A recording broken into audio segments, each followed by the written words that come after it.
Hello students, welcome back to your online classes. How are you doing today? I hope that आप अपनी computer classes को काफ़ी enjoy कर रहे हैं और आप घर पे रेगुलरली रीड कर रहे हैं अपनी बुक्स को एंड हम जो भी पढ़ रहे हैं you are practising that in your systems. तो आज हम शुरू करेंगे third chapter which is Windows operating system. So Windows operating system हम क्यों स्टडी कर रहे हैं? क्योंकि it is a very interesting operating system. सबसे ज़्यादा सिस्टम लैपटॉप्स में डेस्कटॉप्स में विंडोज़ ओएस पाया जाता है, तो we should know how to use it. Alright, operating system की डेफिनेशन क्या है चिल्ड्रन? सो सबसे पहले हम वो देखते हैं. Operating system is a computer program, is a software program that controls the activities of a computer. इसके बिना computer is a useless system. Correct. So functions देखते हैं अब हम ऑपरेटिंग सिस्टम के. An operating system performs several functions such as controlling the hardware. The operating system controls all parts of computer system and enables them to work properly.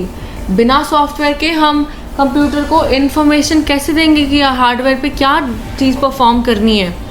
Then we see running software. हम operating system के ऊपर ही अपने additional software यानी कि application softwares को run कर पाते हैं, जैसे कि MS वर्ड, एक्सेल, पेंट, या फिर हम गेम्स जो खेलते हैं वो हम ऑपरेटिंग सिस्टम के बिना नहीं खेल सकते. Booting, one of the major functions of an operating system is known as booting. तो बूट करने का मतलब होता है सिस्टम को ऑन या ऑफ करना, starting and restarting the computer. So booting is of two types. Now this is an important definition, children. I want you to all focus here. It says कि when a computer is switched on, this process is called cold booting. जब हम computer को एकदम फिर शुरू से शुरू करते हैं तो कोल्ड बूटिंग कहते हैं, क्योंकि हम उसको फर्स्ट टाइम स्टार्ट करते हैं तो machines are generally cold. Now when they are already started, they are already heated a bit, तो जब हम उसको फिर से रीस्टार्ट करते हैं it is known as warm booting. Okay children, so do remember that. Then we see user interface. So interface क्या होता है children? Interface means connection, communication का एक end. Interface provides simpler ways for the users to use the things. तो interface होता है user interface कि वो operating system, और ऑपरेटिंग सिस्टम को यूज़र इंटरफेस क्यों कहते हैं? क्योंकि वो मशीन और हमारे बीच में एक इंटरफेस है, एक कम्युनिकेशन का एक मीडियम है. एक हम अपनी इंस्ट्रक्शंस देते हैं ऑपरेटिंग सिस्टम के through. Now we will see command line interface और ग्राफिकल यूज़र इंटरफेस. सो दो तरीके हैं हमारे पास मशीन्स के साथ बात करने के, उनसे कम्युनिकेट करने के लिए, उनको यूज़ करने के लिए, उन्हें इंस्ट्रक्शंस देने के लिए. So we have CLI which is command line interface, यानी कि हम उसे कमांड प्रॉम्प्ट भी कहते हैं. तो कमांड प्रॉम्प्ट कुछ ऐसा दिखता है. हम जब उसे खोलते हैं तो हम उस पर अपनी इंफॉर्मेशंस को दे सकते हैं. तो अगर मैंने एक डेट कमांड दी तो वो उसने मुझे द करंट डेट इज़ इस तरीके से बता दिया. Now I can write clear screen, तो वो क्लियर लिखूँगी. So that is the command line interface children. Then we have graphical user interface. जब हम ऐसे स्टार्ट दबाते तो हमारे पास ये जो ग्राफिक्स आते हैं और हम इन्हें ऐसे देखते हैं, तो ये सब एक ग्राफिकल यूज़र इंटरफेस है जिसकी वजह से हम चीज़ें माउस के थ्रू यूज़ कर सकते हैं. विंडोज़, आइकन्स, मेन्यूज़, हम ये सब चीज़ें देख सकते हैं और इसके वजह से हमारा काम बहुत ईजी हो जाता है. Windows is the most popular GUI based operating system. So the best part is कि Windows सबसे ज़्यादा popular GUI based operating system है and it is developed by Microsoft. And by the way children, who is the founder of Microsoft? Do write in the comments and I will see who answers it first. Then हम देखते हैं Windows के बारे में. It is a special program that controls the working of a computer. और हमारी Windows के अलग अलग वर्जन्स हैं, जैसे कि XP, Vista, 7, 8, 10. Windows 10 is also the latest version. However इस बुक में हम देखेंगे विंडोज़ 7 के through. Windows 7 is one of the most popular operating systems it is a GUI based operating system जिसके अंदर हम पिक्चर्स, मेन्यूज़ और आइकन्स का यूज़ करते हैं. ऑल राइट, अब हम स्टार्ट कैसे करेंगे हमारे सिस्टम को वो देखते हैं. So when you turn on the computer, Windows 7 starts automatically and a welcome screen appears. ठीक है children, then we will learn about all this components. तो जैसे हमारे माउस दिख रहा है तो हम इसे कहते हैं माउस पॉइंटर. हमारे डेस्कटॉप पे जो आइकन्स हैं हम इन्हें कहते हैं डेस्कटॉप आइकन्स. ये जो हमारा स्टार्ट बटन है हम इसको कहते हैं start button. Then we see start menu, इसको हम कहते हैं पूरे को स्टार्ट मेन्यू. ये सारी चीज़ें हैं. यहाँ पर हमें नोटिफिकेशंस आती है अलग अलग चीज़ों की इन्फो.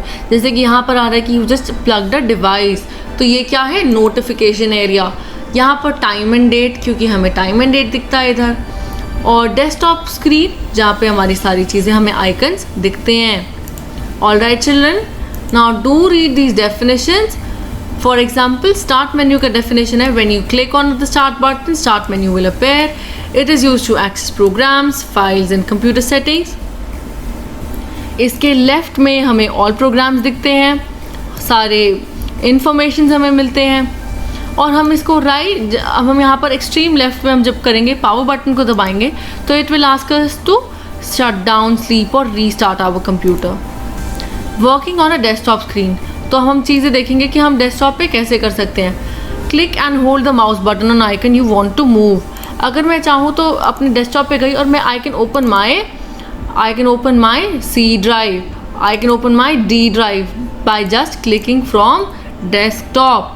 ओपनिंग अ प्रोग्राम, और मैंने ओपन कैसे किया, I open it by double clicking it. All right children, left click को जब मैंने 2 बार दबाया तो I double click then open it. Then we learned about how to open a program. Arranging the desktop icons, just as you arrange your clothes in the cabinet, it's necessary कि हम अपने desktop को भी organise रखें. तो हमारे पास अलग अलग ऑप्शन हैं कि हम उन्हें अरेंज कैसे कर सकते हैं, उन्हें हम कैसे, उनका आइकन्स बड़े देखना चाहते हैं, छोटे देखना चाहते हैं, like that you can practise in your systems. Then we also have options to arrange them in alphabetical और नॉन अल्फ़ाबेटिकल ऑर्डर. तो ये आप अपने सिस्टम पे देखिए. If you find any trouble let me know. Also the first ever mention of Microsoft was in a letter from Bill Gates to co-founder Paul Allen in 1975. Gates initially wrote the company name as Microsoft, which made sense considering it is a combination of microcomputer and software. Sure. So students, do find these things, and now we will study how to start an application. Okay children, तो हम application को कैसे खोलते हैं, start menu में जाके. So if I click on start button like that, I can open Paint, I can type Paint and I can click it from here. It will open up the Paint automatically. और इसको हम कहते हैं search bar, क्योंकि मैंने जहाँ paint लिखा तो ये सर्च हुआ और आ गया. अब हमें कंप्यूटर को रीस्टार्ट कैसे करना है, और रीस्टार्ट को क्या कहते हैं children, warm booting. Okay, restarting the computer means it shut down and starts up again immediately. So इसको रीस्टार्ट कैसे करेंगे हम, इसे शट डाउन कैसे करेंगे हम, ये हम सारी चीज़ें देखेंगे in this chapter, and with that we have completed our next chapter as well. So students, you've got to work on these exercises, and if you find any problem just write to me, and you have to comment in the comment sections की who founded the company Microsoft and किसके साथ मिलके उन्होंने इस company को found किया और किस ईयर में. ओके, जो भी स्टूडेंट इसको सबसे पहले आंसर करेगा they will be rewarded accordingly. All right children, with that take care, bye bye.